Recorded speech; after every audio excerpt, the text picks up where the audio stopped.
My name is Muyhydeen Okunlola Kayode, founder of MOK Foundation, and I'm principal partner to Luxury Construction Limited. There's an investment plan for MOK Foundation to be able to sustain itself with what it has been doing from now till the next 40 years. Even if I'm not alive, the foundation will still be going.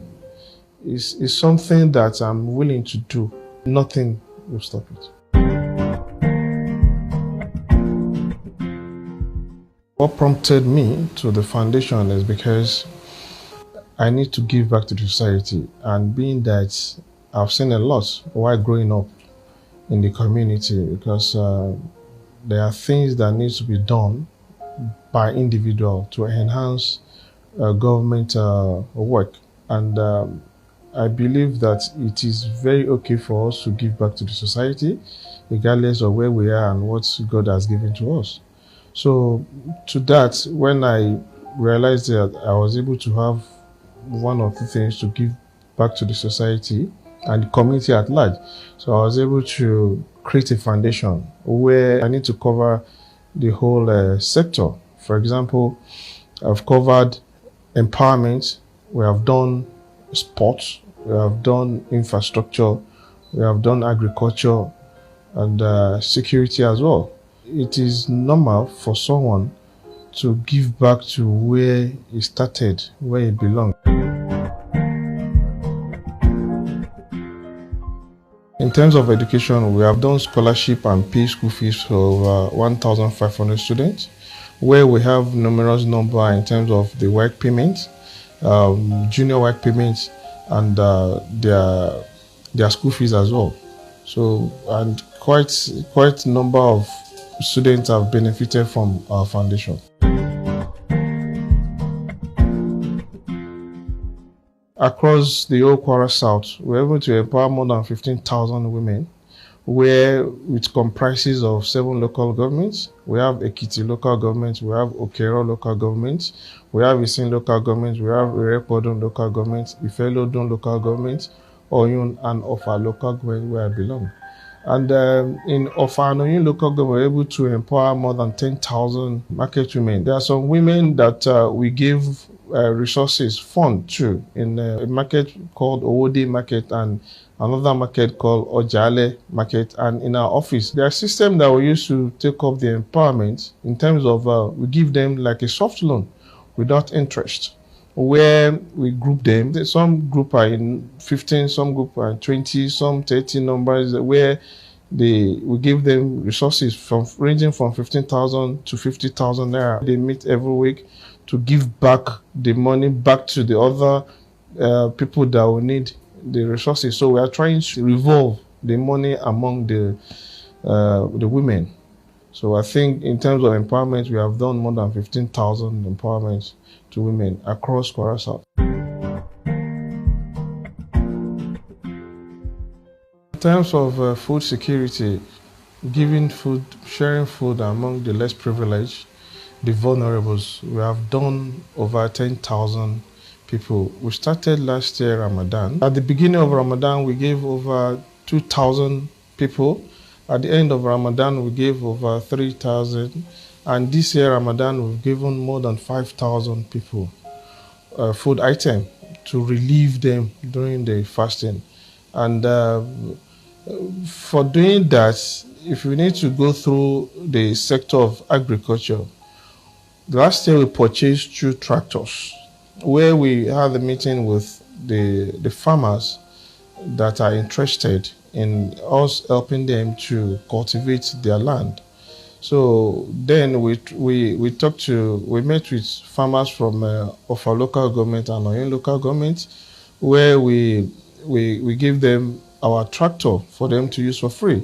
So the idea is for them not to see it as free 100%. We urge them to buy gas, which is diesel, where we provide the tractor and we provide the maintenance and the operator as well to operate the tractor.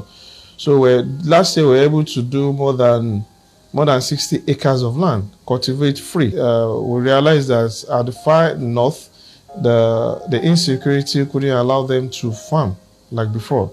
So definitely there will be a problem with food at the long run. So that's why we're trying to make the farmers to be comfortable over there, so that for us not to have the kind of food scarcity that might occur throughout the nation. We have provide 50 hectares of land. The 50 hectares of land comprise 2 local governments, which Oyo local government and Ofa local government, where we are going to cultivate predominantly maize and cassava, because we realize that those are the two crops and tuber that they use more over there, because maize can be used to do varieties of things, and as well as cassava. So we bought the 50 hectares for farmer, whereby we are going to cultivate for them for free.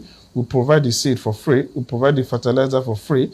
Then we want to feed over 120,000 indigent, vulnerable throughout the year. The plan is of our local government to provide about 20 farmers, where our local government provide 20 farmers as well. So the farmers that are coming from our local government, they are the people to look after the farm. So we're going to share the 50 hectares among the farmers, where I think each farmer will have 20 plots to work with. So after harvest, the farmer will go with 20% of the harvest, while the whole community will go with 80% of it, which we are going to distribute for free. So we are targeting feeding 120,000 vulnerable from 2 local governments for 2 years.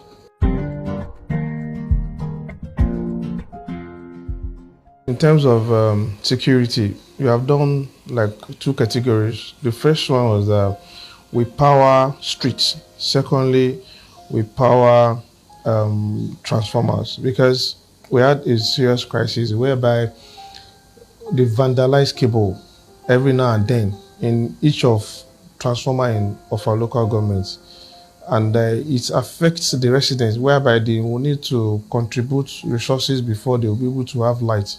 And we now realize that if we're able to power each transformer, I think of our local government, we have over 120 transformers we have powered all. Before we started this initiative, every week at least at least 1 or 2 transformers will be vandalized. Then since when we've done that, we have not recorded any case of vandalism up till this moment. So we're able to achieve that.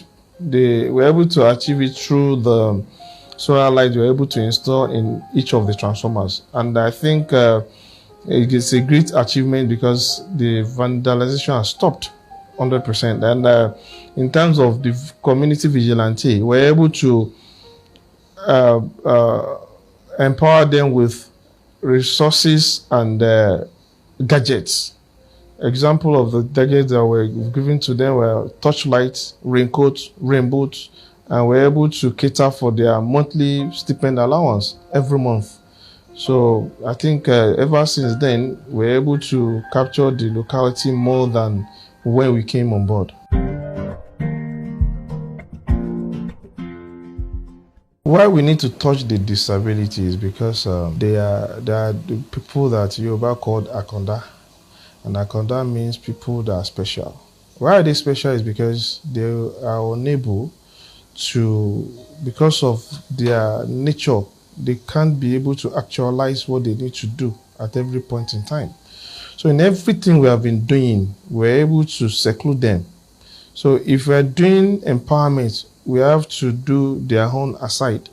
If we're doing food sharing, we do their own aside as well, because we don't want to marry them with people that are able, because they will be deprived at the end of the day.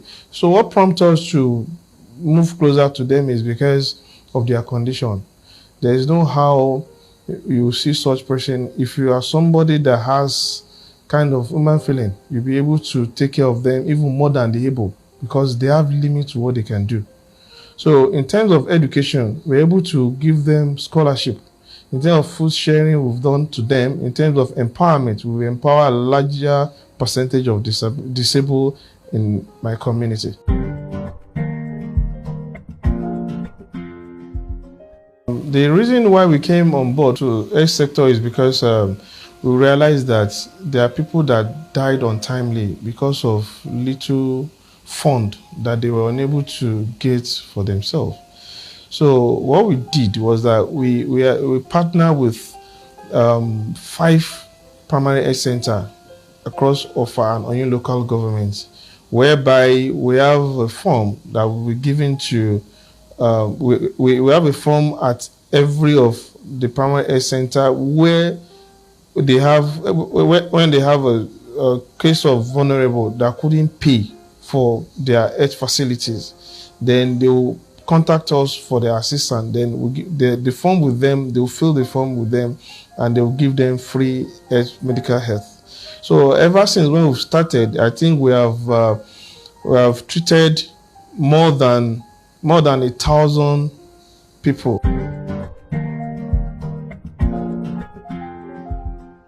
The reason why I was able to do that was because I live in that same locality. And while growing up, I move around and I ask questions. Majority of people I move with then, they were older than me, like old people. So I was able to hear a lot from them and learn a lot from them. So having such foundation, I had to go back and remember what I've taught from those people. And I listen a lot.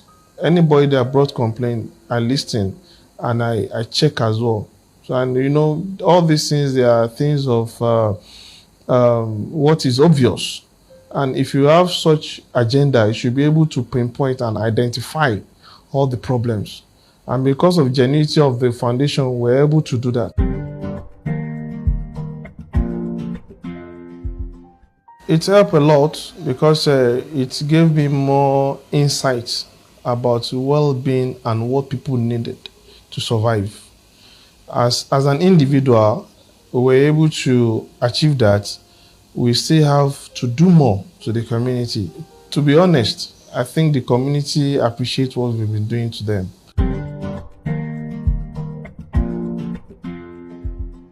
I built the plan for 2 years before I started the foundation. And the plan was that the foundation will sustain itself for over 40 years. That's the plan. And even if I'm not alive, the foundation will still be going. It's something that I'm willing to do. Nothing will stop it. Leadership is something that we need to inculcate to our personal life. Whether there's politics or not, the foundation has come to stay for more than 40 years. And if I have any political ambition before I initiate the foundation, definitely it won't stay for more than 40 years. From the feedback we've heard from the community, we were very glad that even if politics is a clarion call, if the community wants us to lead, there's nothing we can do. Definitely we accept the call of the community, but in all fairness, we are not doing the foundation because of political interest. We are willing to give back to the society. The foundation has allowed us to have more ideas about the grassroots, because politics is all about grassroots and politics is local. So if we're able to touch almost all the aspects in our locality, I think if in terms of leadership or venture into politics, we're able to do more, because by then we'll get assistance from the government. So, but whether we venture into politics or not, the foundation has come to stay, and we will not relent. We'll keep doing what we're doing for us to achieve our goal, giving back to society and helping the humanity. So if an organization that is coming up, or even a government body, if they're able to emulate such, I think we have done that like a template and a blueprint, as rightly said. If it's being followed, I think this country will be a better place to stay. Political aspiration cannot be said by now, because, like I said, the foundation is not meant for political. but a call from community or a call from people is something we cannot take away from them. We have to answer the call if we are being called upon. But if not, we'll continue what we're doing. We are not doing it for politics. We are doing it to help humanity. Whether we venture into politics or not, MOK Foundation has come to stay.